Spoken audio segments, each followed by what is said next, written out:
Carlitos Baldosa. Si me escuchan la voz de Carlitos Baldosa, es porque soy alérgica al frío y a los cambios drásticos de clima. Entonces, hoy hubo en la mañana frío, luego calor, ahorita está lloviendo, entonces estoy congestionada. De hecho, pasé con un dolor de cabeza todo el día porque padezco de sinusitis y de rinitis alérgica. Entonces, creo que todavía me escucho un poco congestionada. Eh, Miren, antes que se me olvide, me enviaron el calendario ayer por la tarde y estaba viendo la fecha de sus exámenes parciales, de los primeros parciales.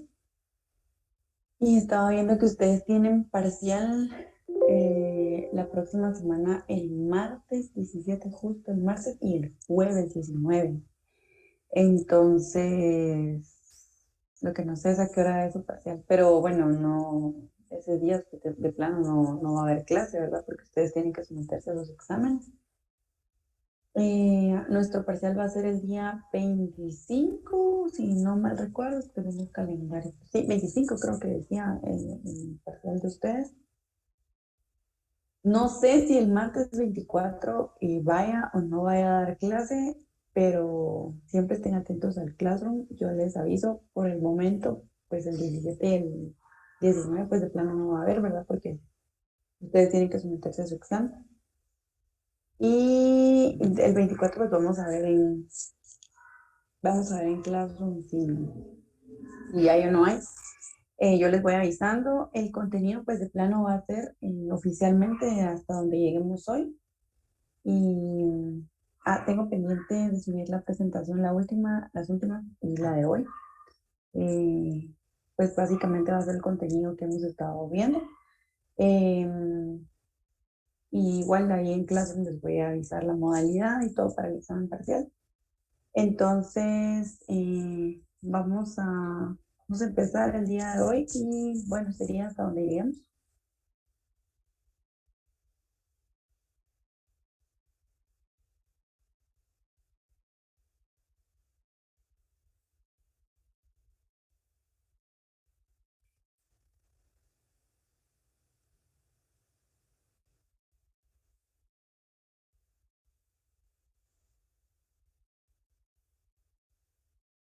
Bueno, vamos a continuar con la sociedad mercantil, que se recuerda en la clase pasada, pues empezamos a ver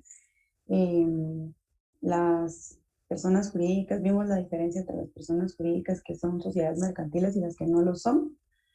Eh, y bueno, vamos a iniciar ¿se recuerdan? Yo les dicté un conceptito de sociedad mercantil, si no mal recuerdo.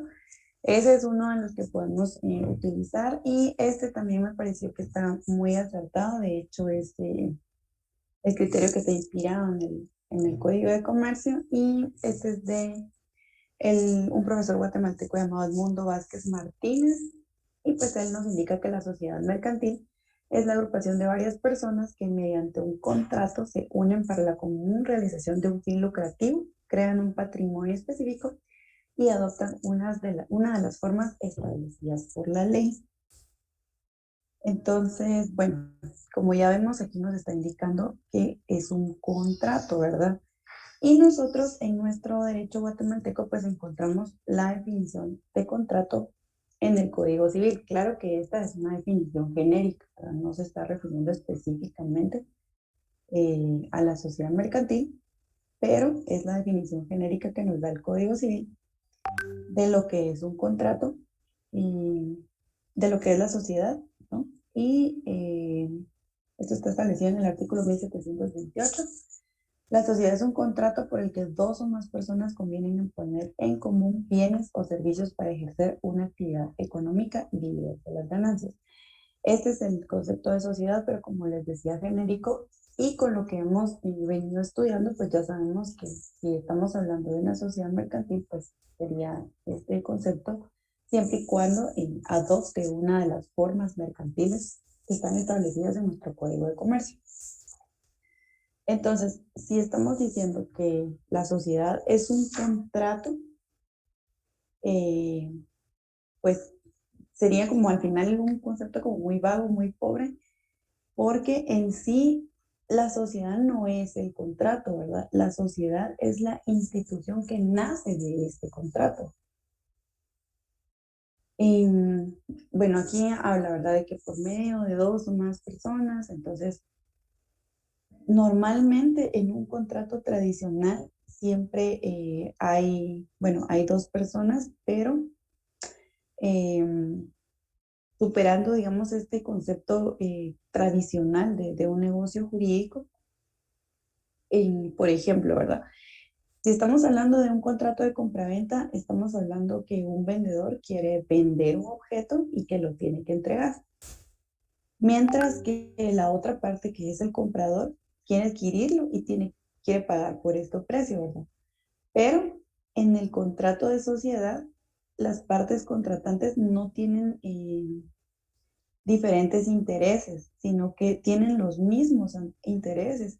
Entonces, tienen que coordinarse porque no estamos frente a como un contrato normal, como les daba el concepto el ejemplo de la compraventa, ¿verdad? Aquí los dos quieren lo mismo, entonces se tienen que organizar, también es llamado contrato de organización en la doctrina, o contrato plurilateral de organización.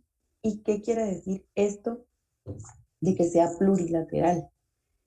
Entonces, esto no se refiere a que es plurilateral porque hay dos o más personas, ¿verdad? No, no lo dice en este sentido, sino que lo plurilateral se refiere a la igualdad jurídica que tienen los socios, las personas, los contratantes en este contrato, ¿verdad? A esto se refiere que sea plurilateral. No es tanto a la cantidad de personas, sino a la posición jurídica que tienen estas, ¿verdad? Que es la misma. Entonces, si estamos aceptando que, pues legalmente la sociedad es un contrato por medio del cual se van a crear obligaciones que provienen de un negocio jurídico, tenemos, requerimos para poder contratar, como lo habíamos visto en el comerciante individual, que necesitábamos capacidad para contratar, de igual forma, ¿verdad? Para celebrar un contrato de sociedad, de igual forma necesitamos capacidad de ejercicio, como ya lo habíamos leído con anterioridad, y que está regulada en el artículo 8 del Código Civil. Y bueno, también en el artículo 1254 del Código Civil, entonces ya sabemos, ¿verdad?, que nos referimos a la capacidad de ejercicio para las personas que ya tienen la mayoría de edad y las personas que no han sido declaradas incapaces, ¿verdad? Las personas que no han sido declaradas. Eh, bueno, cuando hablamos de capacidad, es la regla general, una vez más.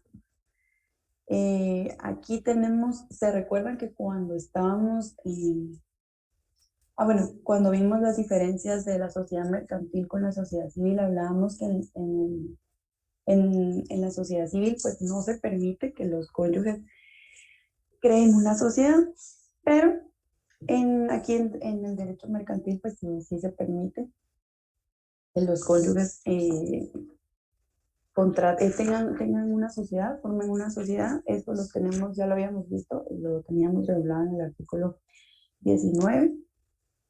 Y también en el mismo artículo 19 también hablamos que los extranjeros que también pueden crear sociedades aquí en Guatemala, pueden ser socios o accionistas de sociedades de cualquier forma, ¿verdad? Esto también está regulado aquí en el artículo 19, en el segundo párrafo, lo tenemos establecido de la siguiente forma.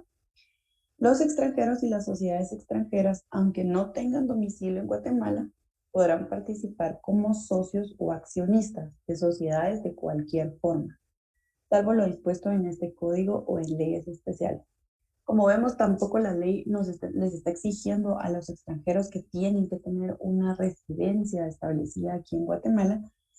No es un requisito que tengan un mandatario aquí en Guatemala, pero sí es recomendable que lo hagan, ¿verdad? Esto en el supuesto que el extranjero pues no se mantenga en tiempos largos aquí en Guatemala y necesite actuar dentro de su papel aquí legalmente, pues sí, sí se prefiere que tenga nombrado un mandatario acá. No es un requisito, lo repito, pero sí es de preferencia que se les indique que que tengan aquí un mandatario, ¿verdad? Bueno, y también, como siempre, existen estas personas que tampoco, estas personas que no pueden, quienes no pueden crear sociedad. Esto lo tenemos establecido en el artículo 20, entonces no les voy a, bueno, sí, yo les voy a decir quién me hace favor de leérmelo. Yo creo que siempre elijo los mismos nombres, entonces voy a tratar de buscar otro. Héctor Centeno, ¿podría por favor leerme el artículo 20 del Código de Comercio?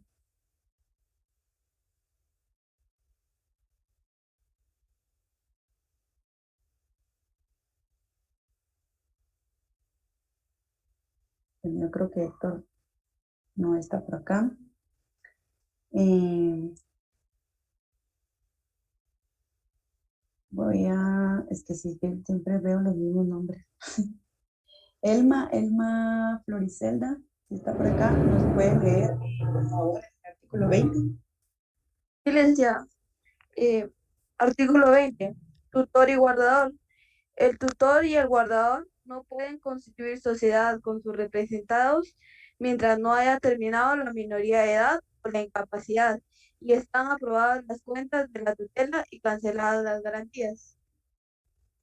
Gracias. Entonces, bueno, aquí creo que está bastante claro el artículo, ¿verdad? Aquí nos está indicando que pues el tutor y el guardador no van a constituir una sociedad. Y claro que cuando haya terminado la minoría de edad o la incapacidad, o sea, cuando ya no sea su tutor, pues entonces estarán en toda la libertad de crear una sociedad siempre y cuando pues ya esté canceladas las garantías y esté aprobada todas las cuentas de la tutela. En ese momento ya van a ser libres de poder crear una sociedad juntos, pero mientras exista la vigencia de esta tutela, estas personas no tienen permitido crear una sociedad. Y bueno, no sé si ya le cargó entonces, Cristian, sí nos puede entonces leer el artículo 21 del Código de Comercio.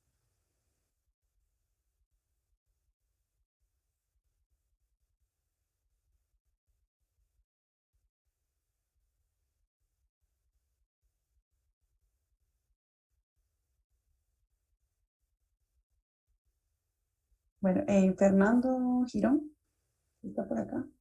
Fernando Girón, si nos puede leer el artículo 21. Sí, licenciada. ¿Me escucha bien? Sí, sí la escucho. Ok, Adelante. artículo 21. Declarados en quiebra. No pueden constituir sociedad los declarados en quiebra mientras no hayan sido rehabilitados. Gracias. Entonces, bueno, ya vemos acá, si alguien fue judicialmente declarado en quiebra, tampoco se le va a permitir constituir una sociedad, ¿no? Hasta que no haya sido de igual forma rehabilitado. Creo que esos artículos están bastante claros. Y bueno, los menores o incapaces los coloqué en medio porque están como entre sí, no pueden, pero sí pueden. Entonces, eh, hay que mover así en orden. Ana, ¿me puede leer por favor el artículo 22? Ana Elizabeth Batz. Con gusto, Ligna. Artículo 22. Sociedad con menores e incapaces. Por los menores e incapaces, solo podrán sus representantes constituir sociedad previa autorización judicial por utilidad comprobada. La responsabilidad de los menores o incapaces se limitará al monto de su respectiva aportación. Gracias. Entonces, por eso les decía, no pueden, pero sí pueden, ¿verdad? Porque la regla en general es que pues, no podrían constituir ellos una sociedad a menos que lo hagan por medio de sus representantes, ¿verdad? Entonces, como los tres requisitos para que un menor o un incapaz pueda hacer, constituir una sociedad, ser parte de una sociedad, es que actúe por medio de su representante legal, la responsabilidad pues va a ser limitada y siempre y cuando se tenga la autorización judicial previa, ¿verdad? Entonces, con estos tres requisitos, los menores e incapaces sí van a poder constituir una sociedad ¿Se recuerdan que cuando vimos el comerciante individual, pues únicamente los menores y los incapaces podían cuando se les heredaba una empresa? Porque es diferente, ¿verdad? Ahí eran comerciantes individuales, ahí toda la responsabilidad es personal, pero en este caso estamos hablando de que se les permite constituir una sociedad. Entonces recordemos que constituir una sociedad, las personas no actúan en nombre propio, ¿verdad? Actúa una persona jurídica y estos son parte de esta persona jurídica. Por eso constituir una sociedad sí se les permite por medio de sus representantes. Y bueno, cumpliendo esta serie de requisitos que nos establecen aquí en el artículo 22, que son los que acabamos de ver.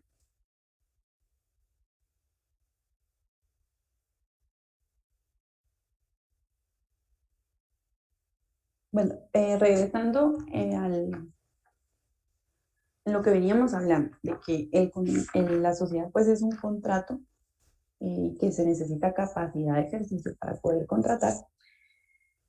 También necesitamos tener el consentimiento. Creo que no traje, no tengo mi código civil. Pero bueno, aquí les coloqué que es lo que está establecido, ¿verdad? En el artículo 1257 del Código Civil y el artículo 689 del Código de Comercio. Miren, el Código de Comercio es bien desordenado.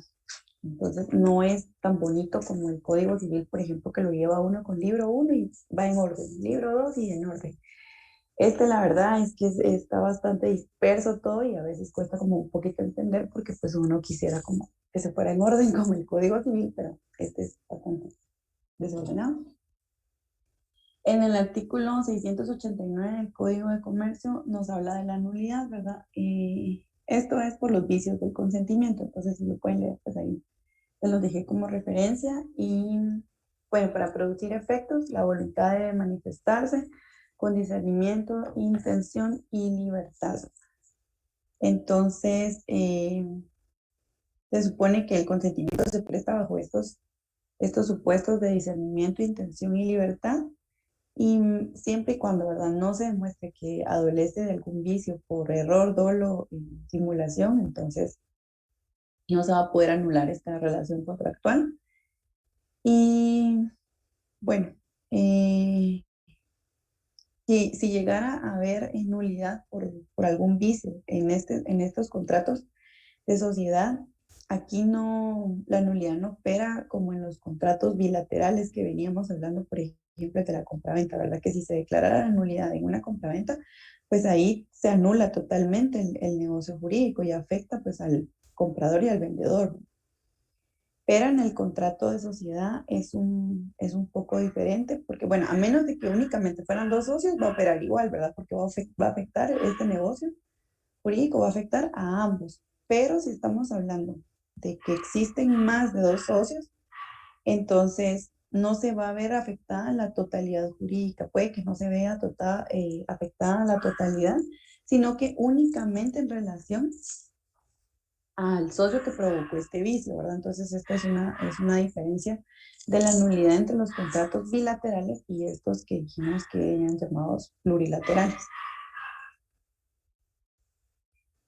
Bueno, también estamos hablando de que obviamente pues el objeto tiene que ser lícito, y el objeto del contrato de sociedad, en este caso es el objeto de lo que se va a dedicar la sociedad. Y cuando hablamos del objeto lícito, esto está igual establecido en nuestro Código Civil, artículos 1301, 1538 y 1730. Entonces el objeto pues lo va a constituir la actividad a la cual se va a dedicar. La licitud del objeto consiste en que no sea contrario al orden público o a las leyes prohibitivas expresas, ¿verdad? Esto creo que y no es mayor explicación la que se necesita, ¿verdad? Solamente que pues obviamente no puede ser nada ilícito el objeto de lo que se va a dedicar nuestra sociedad. Y pues este objeto se establece desde de inicio, cuando usted constituye una sociedad en esa escritura, ahí mismo constituye el objeto a lo que se va a dedicar su sociedad, es una de las primeritas cláusulas.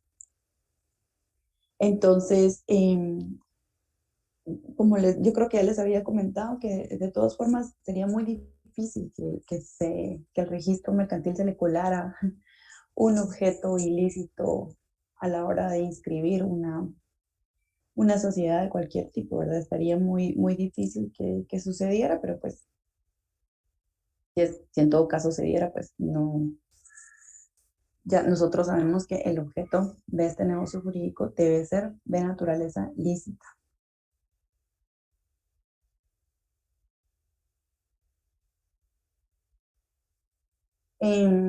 Bueno, estos son caracteres del contrato de sociedad. Yo creo que esto ya lo han visto en derecho civil, entonces solo es como una repasadita porque al final de cuentas estos son caracteres propios del contrato de sociedad. Y pues es consensual, ¿verdad? Porque se va a perfeccionar con el simple consentimiento de las partes. Y no se necesita la entrega como hay contratos, creo que se llaman, no son consensuales, sino que no se perfeccionan de forma real, que es con la entrega de algo, que por ejemplo en una compraventa, pues, con la entrega del bien, pero en este es un contrato consensual y con el simple consentimiento de las partes. Es plurilateral porque las partes se obligan entre sí en una misma posición.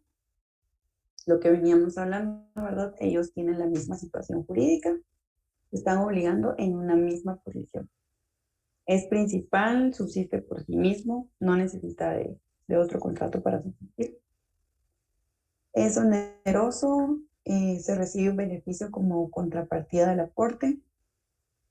Es absoluto, no está tampoco sujeto a ninguna condición para poder subsistir.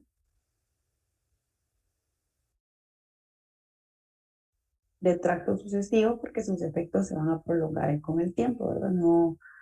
No es, por ejemplo, otra vez con la compraventa, termina sus efectos en el momento que se da entrega de la cosa y se paga el bien, ahí terminó. Este pues va a ir prolongando sus efectos porque la sociedad no, aunque fuera con plazo definido, pues va a durar por una cierta cantidad de tiempo. Es solemne, aquí lo tenemos establecido, esta solemnidad nos la regula el artículo 730 del Código Civil, el artículo 46 del Código Notariado, artículo 16 del Código de Comercio. Que sea solemne, bueno, esto ya lo sabemos, que quiere decir que debe constar en una escritura pública, y que ir en orden. Me tocaría, Arnoldo Chu, ¿podría leernos por favor el artículo 16 del Código de Comercio?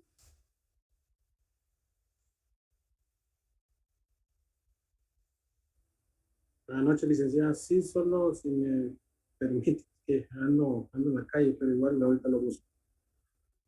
Ok, pero si lo tiene ahí cerca, si no pasamos a otro y a usted le toca el siguiente.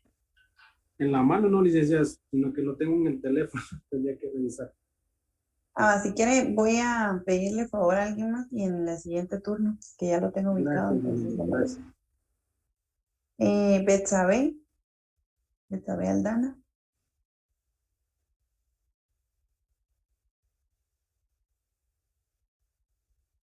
Betsabe a la 1, a las 2 y a las 3. Carlos Quiló.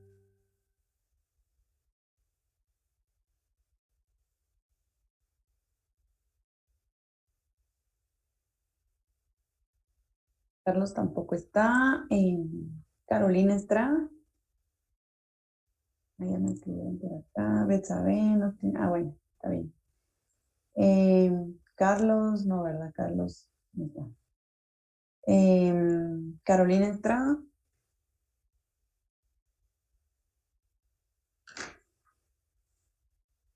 Betsabe, bueno, está en su trabajo.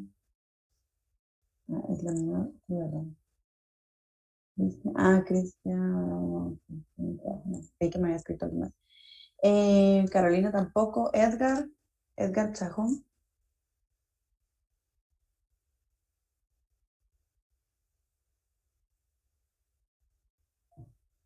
Sí, licenciada, ¿me escucha? Sí, El artículo número me dijo, licenciada, disculpe, 16.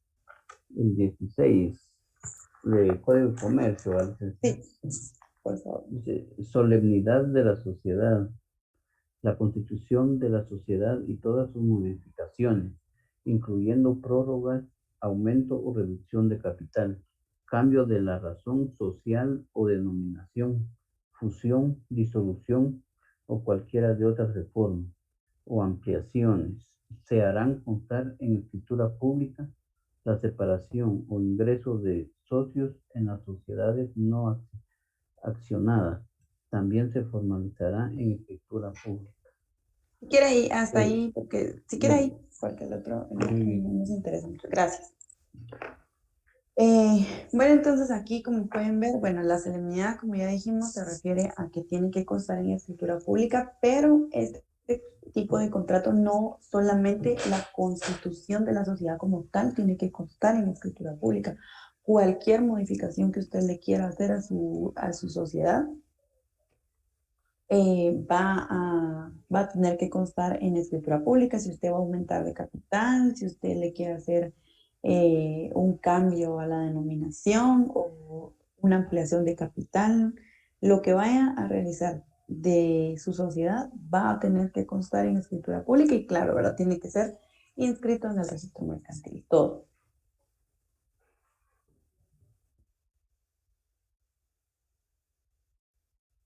Bueno, personalidad jurídica de la sociedad. Vamos a ver quién está acá, quién me toca.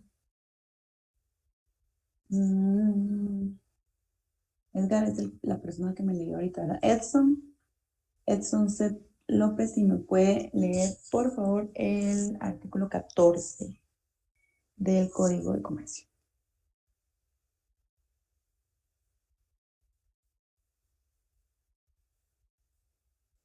Ok. Buenas noches, licenciada. Si quiere, ahorita sí ya la puedo apoyar, ya tengo micrófono. Ok. Gracias, sí, por favor, el artículo 14. Artículo 14. Personalidad jurídica. La sociedad mercantil constituida de acuerdo a las disposiciones de este código e inscrita en el registro mercantil tendrá personalidad jurídica propia y distinta de la de los socios individualmente considerados. Para la constitución de sociedades, la persona o personas que comparezcan como socios fundadores deberán hacerlo por sí o en representación de otro, debiendo en este caso acreditar tal calidad en la forma legal. Queda prohibida la comparecencia como gestor de negocios. Ok, gracias. Bueno, entonces, como podemos ver, desde el momento en que la sociedad está inscrita en el registro mercantil, en este momento nuestra sociedad ya tiene una personalidad jurídica, ya es considerada una persona con una personalidad totalmente diferente a la de los socios que la integran. Es totalmente diferente y si lo ven por acá en el segundo párrafo, dice, ¿verdad? Que las personas que comparezcan como socios fundadores lo pueden hacer por sí o en representación de otro, que era, por ejemplo, lo que hablábamos de los menores, podrían constituir sociedad, pero tendrían que actuar en representación de sus, valga la redundancia, de sus representantes legales y acreditar esta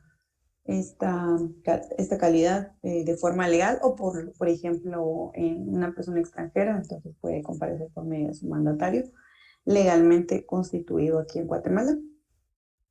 Y pues, si estamos hablando de que la sociedad obtiene la personalidad jurídica, cuando quede inscrita en el registro mercantil se convierte en una persona jurídica, pero una persona. Y como tal, al igual que una persona individual, al igual que nosotros tenemos un nombre por el que nos distinguimos de otras personas, nuestra sociedad también necesita tener un nombre para distinguirse de las diferentes sociedades que existen ya inscritas. Esta puede ser una razón social o una denominación. Entonces encontré un videito donde está así como bien simple y bien corto, de forma general, que explica a qué se refiere. Entonces se los voy a, yo creo que le di compartir sonido, me avisan si se oye.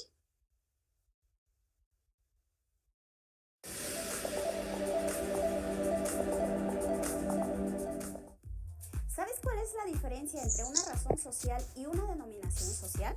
La razón social está compuesta por el nombre o apellido de uno o varios de los socios. Por ejemplo, Gutiérrez, SDRL de CB, o por ejemplo, Cecilia Zárate, SDRL de CB. Entonces, la razón social tiene que ver propiamente con el nombre o con el apellido, lo asocia directamente a los socios. A diferencia de la razón social, la denominación social tiene que ver con cualquier nombre libre que los socios decidan ponerle a la sociedad. Sin embargo, este nombre libre no tiene que ser ni contrario a la moral ni a las buenas costumbres. Ahora ya sabes cuál es la diferencia entre una razón social y una denominación.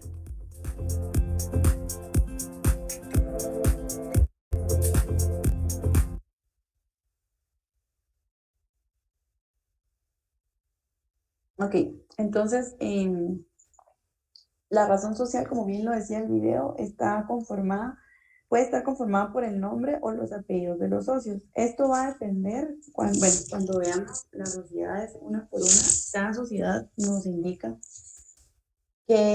cómo debe denominarse, cómo debe llamarse, o sea, qué es lo que debe tener, si debe tener una razón social o una denominación social.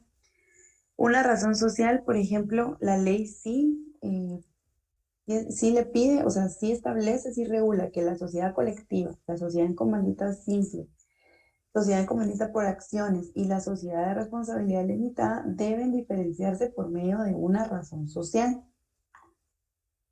Y la denominación es un nombre simple, creativo, es libre, ¿verdad? No tiene que vincular el nombre a los socios, no tienen que estar incluidos a los socios. Entre estas que la ley regula que tienen una denominación está la sociedad anónima, que tiene que tener la leyenda obligatoria al final del nombre creativo que usted le da, sociedad anónima, y la sociedad de emprendimiento. Respecto a esta, a la sociedad de responsabilidad limitada, pues aquí sí se le permite que elija, ¿verdad? Puede tener una razón social, conformar su nombre con los nombres o apellidos de sus socios, o puede tener una denominación. Así como la sociedad anónima tiene la leyenda obligatoria de sociedad anónima, estas también tienen, aparte del nombre o los apellidos de los socios, tienen también una denominación obligatoria y abreviaturas obligatorias.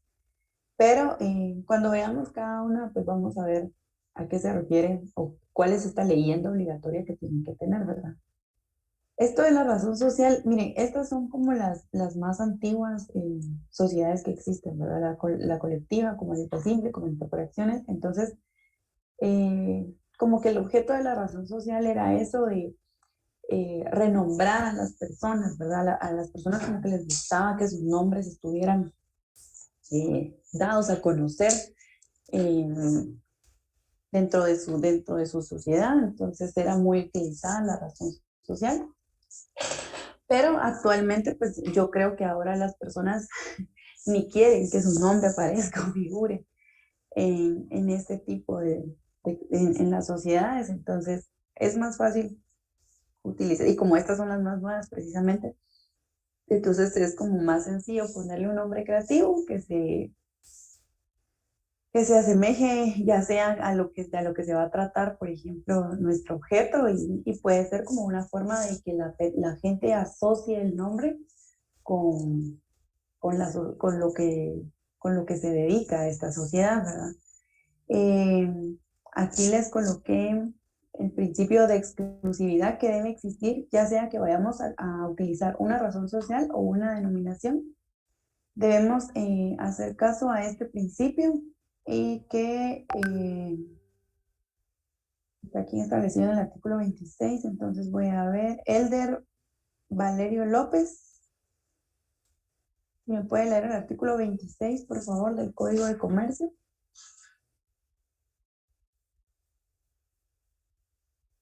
Elder Valer López, no. Elma Floricelda.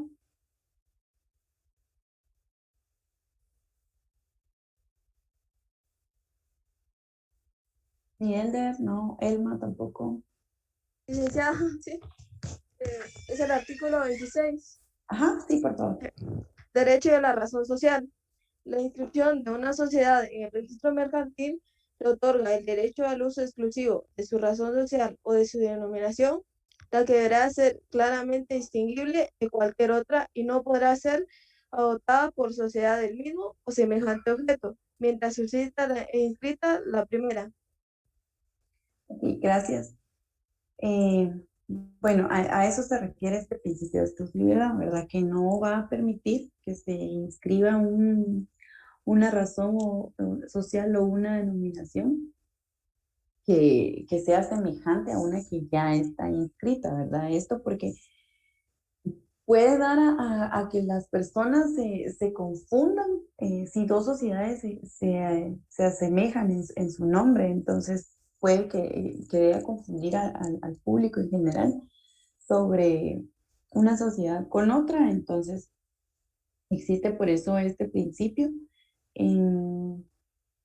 Por ejemplo, cuando ustedes van a inscribir una sociedad, de las primeras gestiones que tienen que realizar en el registro mercantil le llaman búsqueda retrospectiva. Entonces, usted, su cliente, le dice, bueno, yo quiero que mi sociedad se llame, no sé, El Roble Sociedad Anónima. Y entonces, lo primero que hay que hacer es verificar que no haya una sociedad ya inscrita con ese nombre y que encima de todo el objeto vaya a ser el mismo.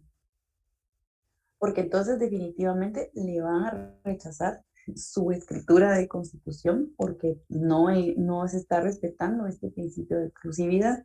Entonces, lo primerito que hay que hacer es esta búsqueda retrospectiva. Según el arancel del registro mercantil, pues tiene un costo de 50 quetzales.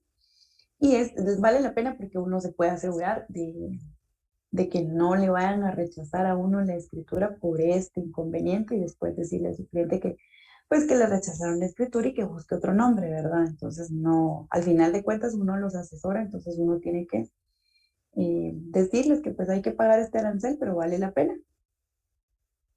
Por ejemplo, es estricto en el sentido de que de repente sí puedo tener una sociedad que se llame El Roble y otra que se llame Los Robles.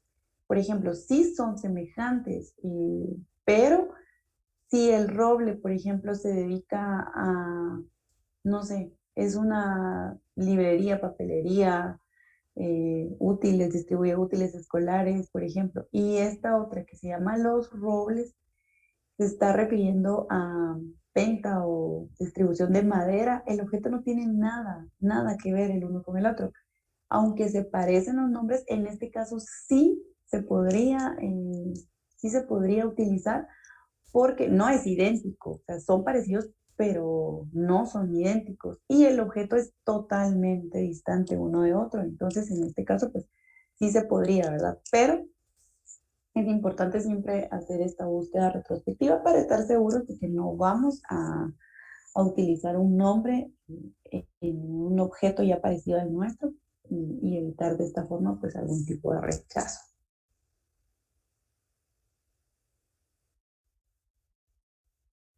Bueno, los elementos personales y patrimoniales de la sociedad mercantil. Vamos a empezar hablando del elemento personal. Entonces, el elemento personal pues lo constituye la persona individual o jurídica llamada socio y en nuestra legislación pues existe la pluralidad de personas para formar una sociedad. Esto lo tenemos en el artículo, como les decía que este código no es nada ordenado, todo está como que regado. Lo tenemos en el artículo 237, numeral 5, pero bueno, y pertenecer a una sociedad da a la persona individual o jurídica la calidad de socio. Entonces, aquí les coloqué que puede ser la persona individual o jurídica porque sí, Sí puede ser que yo tengo, yo como persona individual, puedo constituir una sociedad con, por ejemplo, ustedes tienen una sociedad anónima. Y yo, como persona individual, puedo constituir una nueva sociedad anónima con ustedes, pero no con ustedes como personas individuales, con su sociedad. Recordemos que es una persona jurídica, entonces esta persona jurídica también puede ser un socio de una segunda sociedad. Entonces, por eso, puede ser constituida por una persona individual o por una persona jurídica. Eh,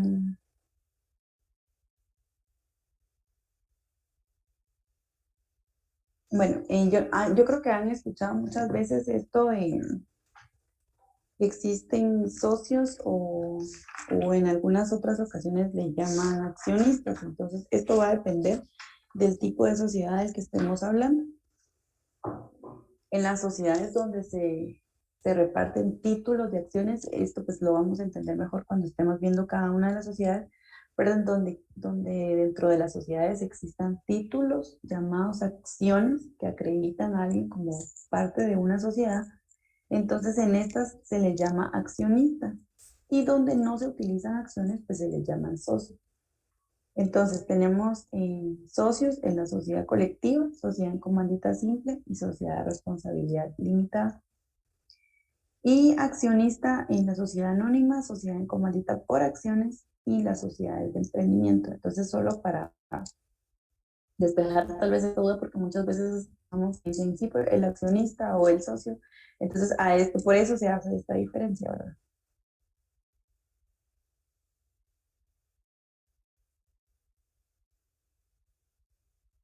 Bueno, aquí tenemos eh, clases de socios y bueno, tenemos dos tipos de socios. Bueno, vamos a empezar con que, bueno, cada socio tiene pues una obligación dentro de la sociedad que está conformando, ya sea que esta obligación sea aportar trabajo o aportar capital.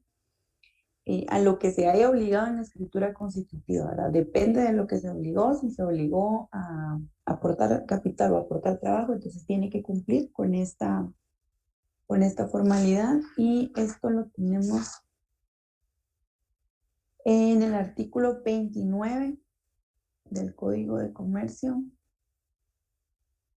No sé por dónde iba, Edson, ya lo había pasado.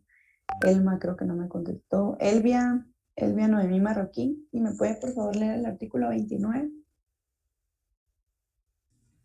Buenas noches, licenciada. Buenas noches. Elma sí le contestó, licenciada, fue la que... Ah, sí. Perdón, es que leo Ahorita, los nombres, ya no sé quién no me contestó. Gracias. ahorita le leo. Artículo 29, época y forma de las aportaciones. Los socios deben efectuar sus aportaciones en la época y forma estipuladas en la escritura constitutiva. El retardo o la negativa de la entrega, sea cual fuere la causa, autoriza a los socios para excluir de la sociedad al socio moroso o para proceder ejecutivamente contra él. El socio, incluso el industrial, responde personalmente de los daños y perjuicios que ocasione a la sociedad por incumplimiento o mora. Ok, gracias. Bueno, entonces como veníamos hablando, ¿verdad? Aquí el artículo nos lo está diciendo que tienen que efectuar las aportaciones tal en la época y forma tal como se estipula en la escritura constitutiva y si no, pues de negarse a hacerlo, entonces autoriza al resto de socios, ya sea que lo excluyan de la sociedad o que lo ejecuten, ¿verdad? Por no entregar lo que se comprometió. Entonces, estamos hablando que el socio que aporta capital es un socio capitalista y el socio industrial es el socio que aporta su trabajo, sus conocimientos, es un socio industrial. Entonces, el socio capitalista tiene una obligación de dar y este socio industrial tiene una obligación de hacer. Aquí les coloqué el artículo 33 porque aquí menciona, habla sobre los socios y aquí menciona el socio industrial como una forma de fundamental que sí legalmente sí existe, ¿verdad?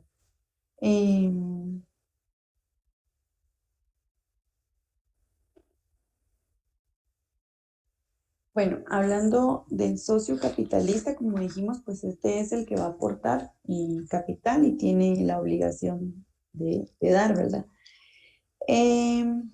Tenemos dos tipos de aportaciones que el socio capitalista puede dar. Entonces, pueden ser aportaciones en dinero, que esta es la más común. El socio capitalista aporta su dinero, tiene el dinero para hacer su aportación, pero también puede que aporte bienes, ¿verdad? No específicamente dinero, por eso se llaman aportaciones no dinerarias.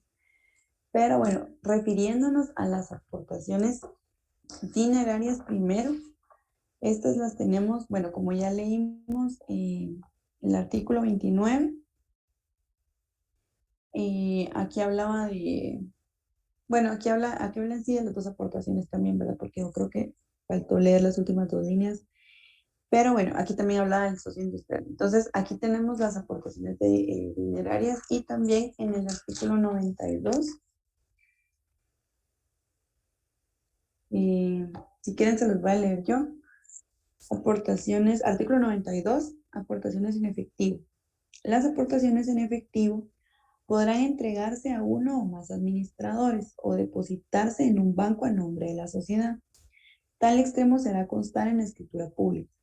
El depósito bancario será obligatorio cuando el total de aportaciones en efectivo excedan la cantidad de 2,000 quetzales. Bueno, entonces, si usted va a aportar dinero, entonces, como ya tiene nombrado un representante, entonces a él le va a entregar usted el efectivo. Él le entrega un recibo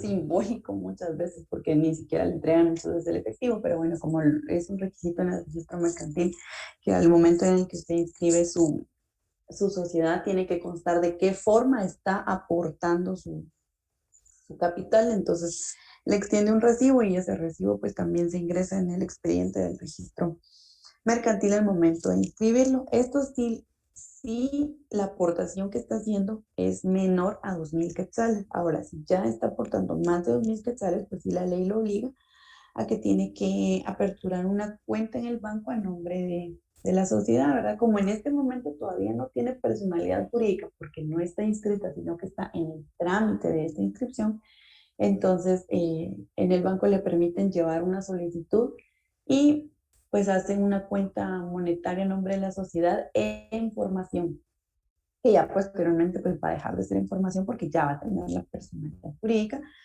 Ahí usted en esta cuenta que aperturó deposita sus 2,000 quetzalitos o 3,000 o 4,000 quetzalitos, lo que sea que vaya a aportar, y ese depósito lo adjunta a su expediente al momento de inscribir su sociedad.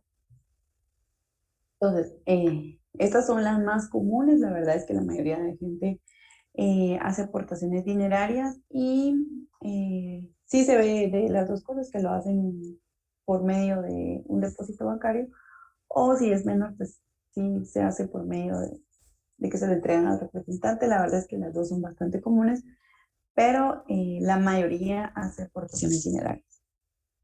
Esta no se da tan común, pero sí pasa, también pasa que lo que se entregan son aportaciones no dinerarias. Nos referimos a bienes, nos referimos a cosas, y estas las tenemos reguladas en el artículo 27 de nuestro Código de Comercio. Ya me perdí por dónde iba. ¿Quién me leyó? Elvia, no me acuerdo. Bueno, vamos por Erika.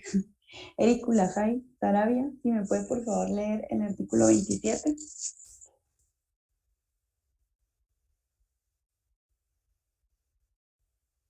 Erika la 1, Erika la 2, ¿no está? Fernando Girón. Sí, licenciada, ¿qué artículo me dijo, perdón? El 27, por favor. 27. Aportaciones no dinerarias. Los bienes que no consistan en dinero, aportados por los socios, pasan al dominio de la sociedad, sin necesidad de tradición, y se detallarán y justipreciarán en la escritura constitutiva o en el inventario previamente aceptado por los socios, el que deberá protocolizarse. Si por culpa o Si dolo quiere, ahí. ética. Ah, bueno, no, Ok. sí, siga, perdón, siga.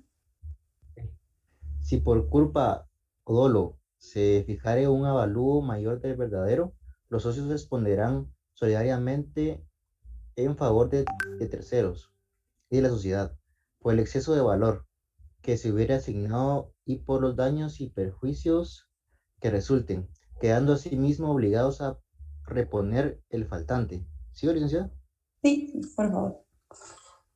Son admisibles como aportación los bienes muebles o inmuebles, las patentes de invención, los estudios de prefactibilidad y factibilidad, los costos de preparación para la creación de empresa, así como la estimación de la promoción de la misma, siempre que fueren expresamente aceptados en su justipreciación conforme lo establece el primer párrafo. No es válida como aportación la simple responsabilidad por un socio.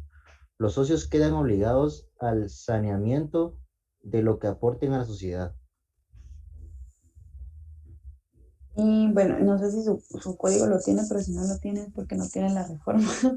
Hay un último párrafo que dice: las sociedades de emprendimiento únicamente podrán recibir aportaciones dinerarias, no aplicándoles lo regulado en la presente norma.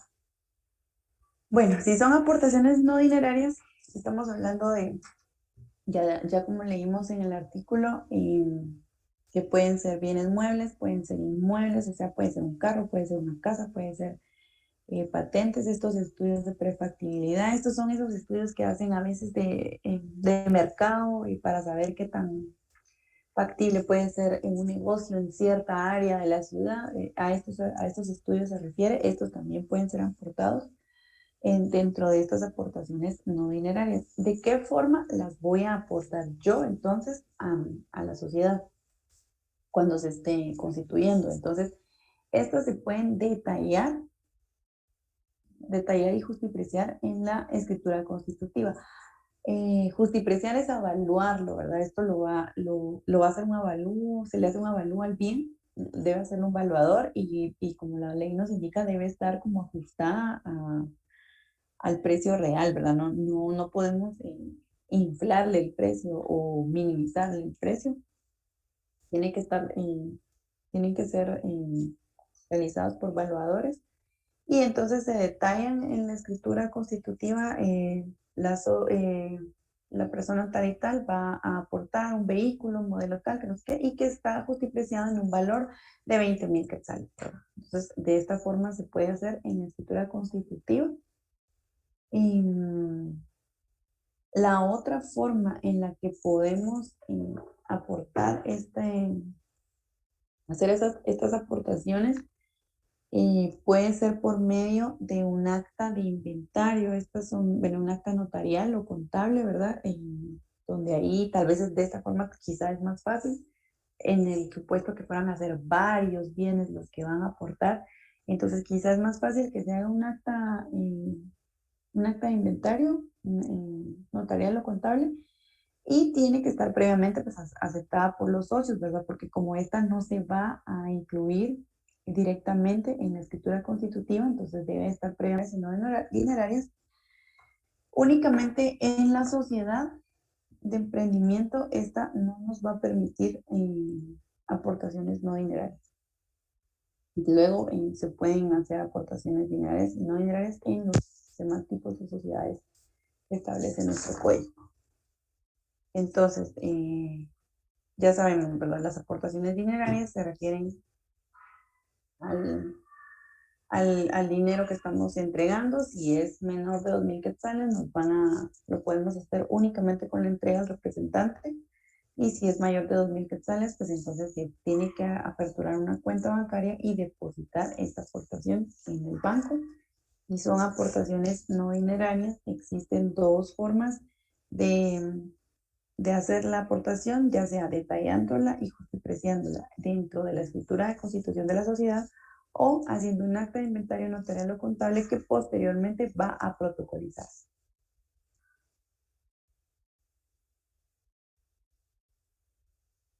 Y tenemos el socio industrial.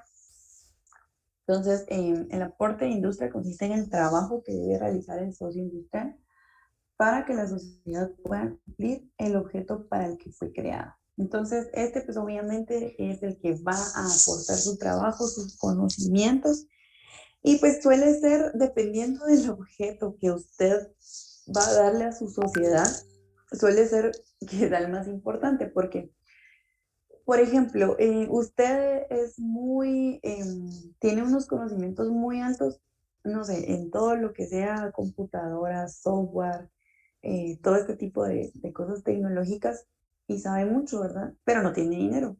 Y yo puedo tener dinero, pero no tengo el conocimiento. Entonces, sin su conocimiento yo podré tener todo el dinero, pero no puedo iniciar una sociedad con este tipo de objeto porque no me serviría de nada si yo no conozco sobre este tipo de trabajo, ¿verdad? Entonces, es un socio, para mi punto de vista, dependiendo del punto, del objeto al que se va a dedicar la sociedad, pues es bastante importante. Y pues la capacidad de su trabajo va a ser muy importante para la efectividad de lo que se va a dedicar nuestra sociedad.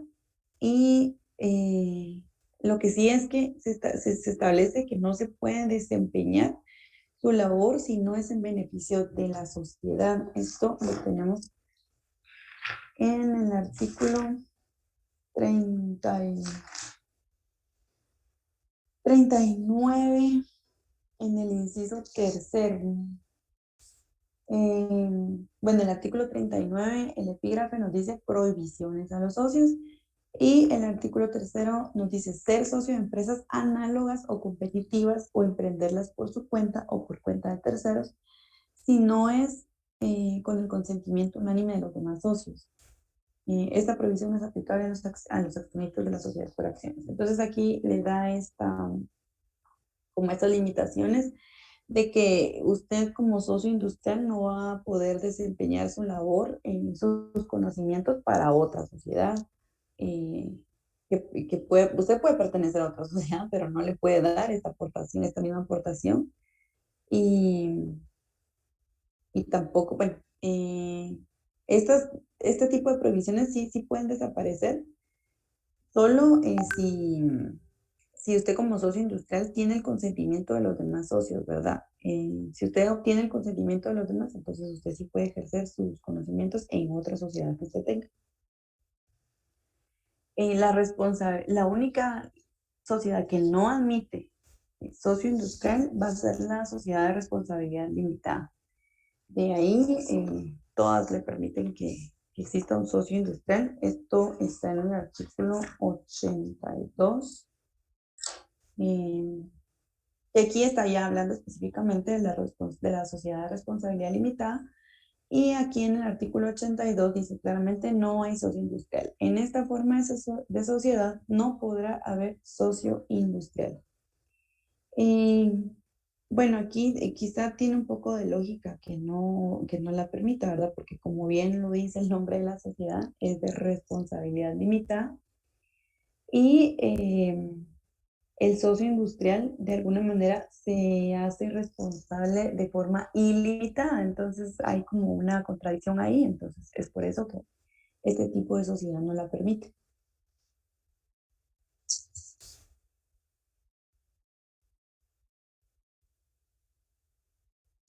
Bueno, sí, los socios tienen obligaciones de no hacer.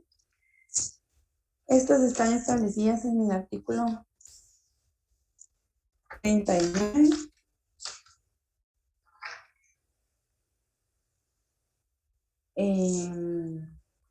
Bueno, están usar el patrimonio usar el patrimonio de la razón o denominación social para negocios ajenos a la sociedad. Aquí estaba lo que hablamos.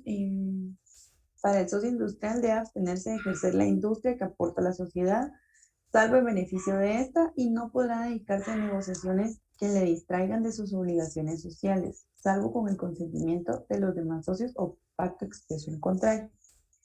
Le es prohibido al socio integrar empresas análogas, competitivas o emprenderlas por su cuenta o por cuenta de terceros. si no es con el consentimiento unánime de los demás socios. Esta prohibición no es aplicable al socio de sociedades por acciones y salvo en las sociedades accionadas, el socio tiene prohibido ceder o gravar su aporte de capital sin el previo consentimiento de los consocios. Entonces, están un poco resumidos porque el artículo los tiene un poco más extensos, pero básicamente estas son las prohibiciones de los socios, las obligaciones de no hacer de los socios.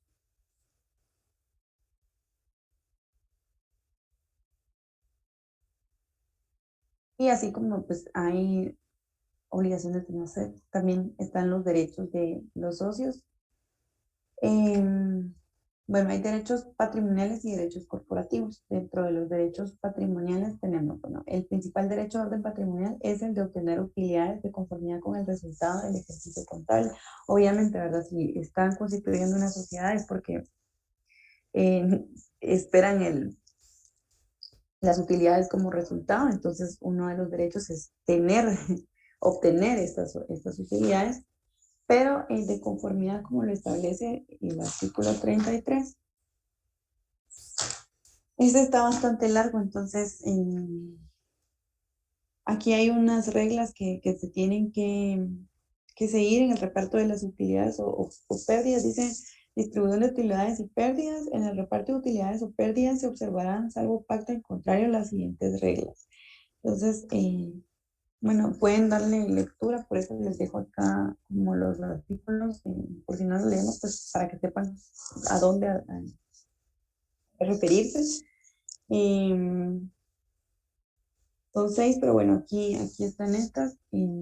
Aquí tenemos el siguiente derecho es que, bueno, prohibición del pacto leonino, que consistirá en establecer que alguno de los socios no participará en las ganancias, ¿verdad? Entonces, no se puede establecer que alguno de los socios no va a gozar de estas utilidades y de estas ganancias. Aquí no les coloqué el artículo, pero ese siguiente artículo es el artículo 34. Este está pequeño, entonces este sí lo podemos leer. Ya no sé por dónde voy. Fernando, creo que me quedé. Flor fue aquí, me leyó, ¿verdad? Hugo Ovidio Chacón, si me puede por favor leer el artículo 34.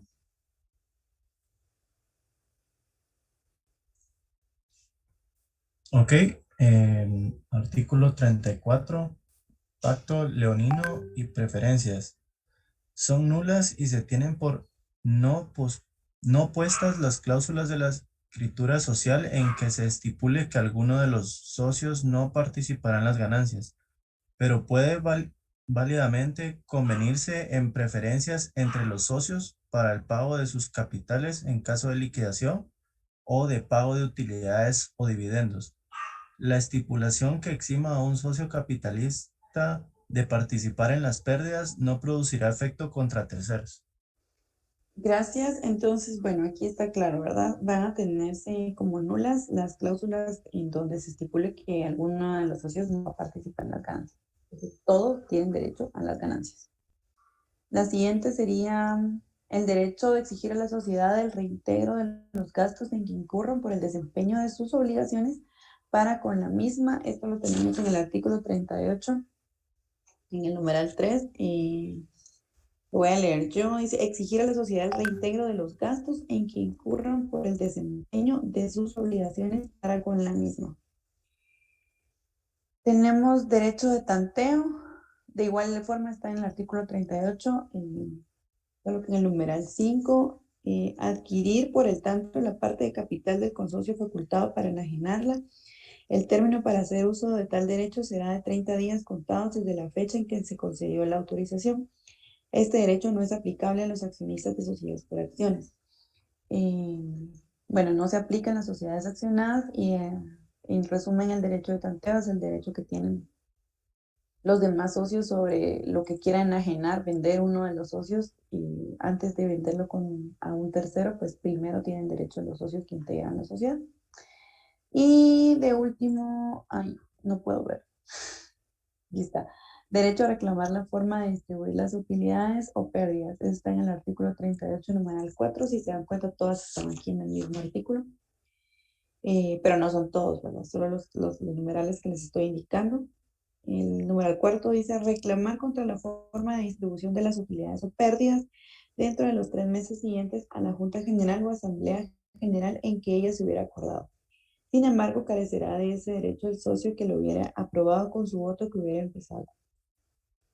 Y derechos corporativos,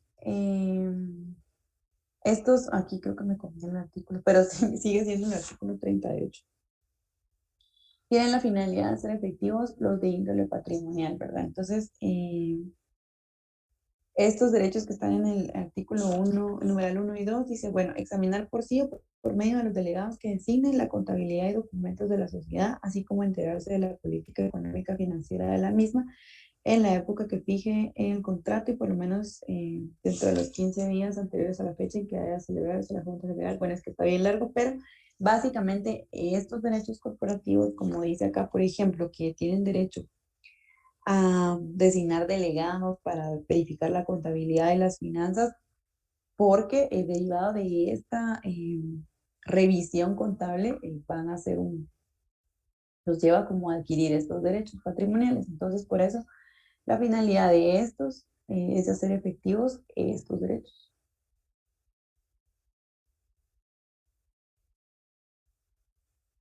Y bueno, los que acabamos de ver eran el elemento personal, y por eso nos estábamos refiriendo a los socios, a los tipos de socios que hay. Recordemos que estamos viendo todo de forma general, ¿no? Y muchas veces las sociedades en específico tienen sus normas así específicas, pero estas son las generalidades de todas las sociedades. Terminamos de ver el elemento personal, que eran los socios, y pues el elemento patrimonial. La sociedad, para cumplir su objetivo, necesita un fondo propio que se forma con los aportes de los socios capitalistas, y a este fondo se le llama capital social. El elemento patrimonial de la sociedad es el capital social. Es distinto del patrimonio social, por eso les coloqué acá, no, porque se subraya todo. Bueno, es distinto del patrimonio social. El patrimonio social se constituye con todos los bienes, derechos, obligaciones de la sociedad. Y el capital social es una cifra o expresión de valor monetario fijo, cuya certeza en cuanto al monto es una garantía para terceros que contratan con la sociedad y para la sociedad misma. Entonces les coloqué acá que recordemos que no es únicamente dinero, porque pues ya vimos que hay aportaciones no dinerarias que forman parte de nuestro capital social. Acá, cuando dice que es una cifra o expresión de valor monetario fijo, no es tan literal porque puede ser modificado, ¿verdad? Cuando se amplía, por ejemplo, entonces el capital, esto se puede modificar, no es literalmente, estrictamente fijo. Para entender seguir entendiendo como la diferencia, el patrimonio es la suma de todos los bienes de la empresa, pero no todos ellos son utilidad para invertir. Y bueno, cuando una sociedad inicia, que es creada por los socios con el capital que aportan, solo tienen el capital social, pero luego ese capital va creciendo para construir el patrimonio como tal a partir de las utilidades. Entonces, les puse un ejemplo acá para que quede como más claro, porque suele ser un poco confuso esto. Una persona puede tener una gran bodega, pero no tener nada en efectivo que le permita trabajar. Entonces, eso quiere decir que tiene un gran patrimonio, pero no tiene capital. Entonces, para que nos hagamos como una idea de esto. Bueno, hasta aquí llegaríamos el día de hoy, y creo que hasta aquí entraría en el examen del miércoles. Les dije que estuvieran atentos en el Classroom por si va a haber clases, sería para hasta el día martes 24, porque ustedes tienen examen el 17 y el 19, tienen ustedes examen, ¿verdad? Entonces esos días creo que sí, definitivamente no vamos a tener clases. Por el momento, hasta acá entraría el contenido. Yo les voy a pasar estas últimas presentaciones que no había terminado de subir.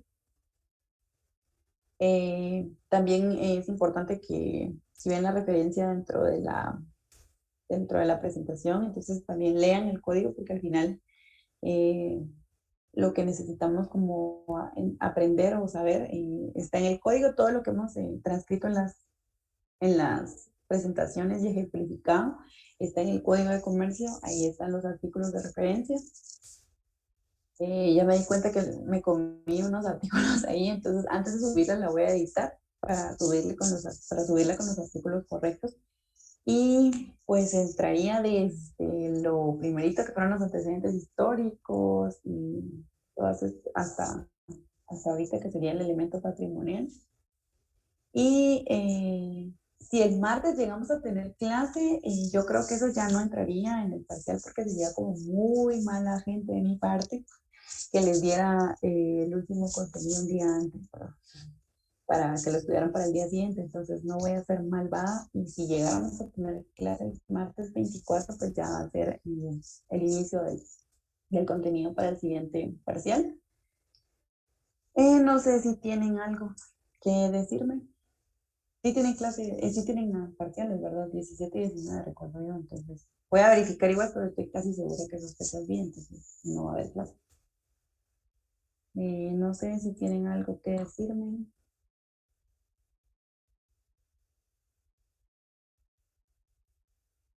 Y pues sí, es que yo recuerdo que son cabal a la misma hora que tenemos en clase nosotros, por eso es que vi que no, pues y tampoco aunque fueran más temprano, les voy a dejar estudiar para sus otros parciales.